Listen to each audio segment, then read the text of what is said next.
By 14,000 years ago, the Ice Age was winding down. As the ice melted, oceans rose and coastlines changed.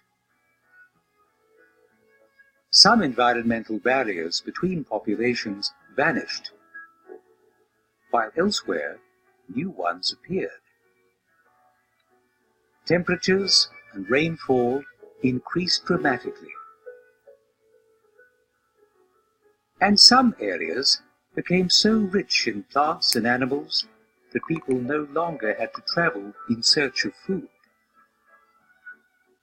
Instead, people settled into more permanent villages based on foraging.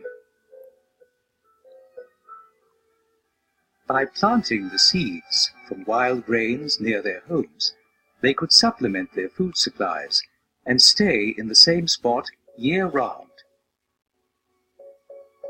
Perhaps as they became more sedentary, they had more opportunities for other pursuits.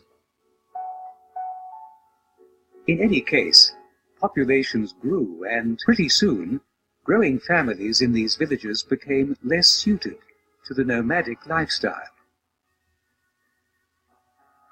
In some places, during droughts or harsh winters, local wild plants and animals could no longer support everyone.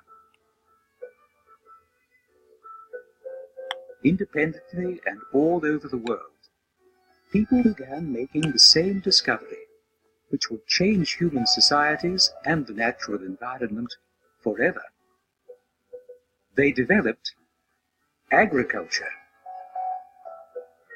It's not an obvious choice.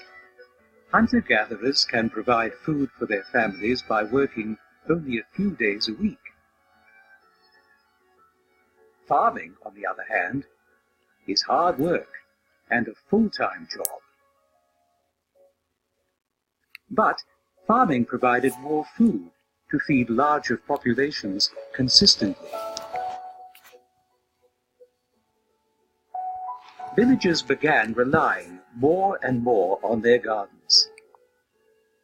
As mutant varieties of wild grains occurred, these early agriculturists chose the crops with larger seeds and grain ears that were easier to gather.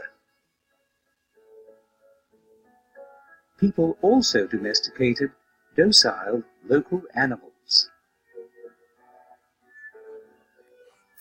Villages grew, especially in areas with fertile soil, and became cities.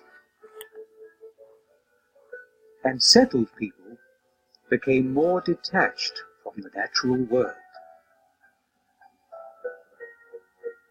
By 6,000 years ago, in Mesopotamia, there were cities with wealth, power, and a new social order. Whoever controlled grain supplies wielded power. And some people no longer had to find or produce their own food, but rather exchanged their services for dinner.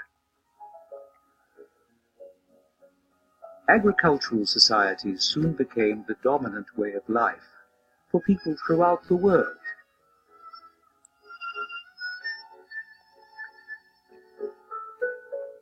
World populations exploded, creating more laborers to produce more crops. To feed more mouths, more land had to be cleared for farming. Sometimes, whole towns relocated when soils couldn't sustain repeated cultivation. And each year, people took their livestock farther and farther afield to graze. Groups who had been separated for thousands of years came in contact as they traveled in search of land, labor, and trade goods. New means of transportation brought distant cultures in contact. New families produced from these contacts blurred genetic distinctions within continents. And all around the world, migrating fathers encountered hunter-gatherers.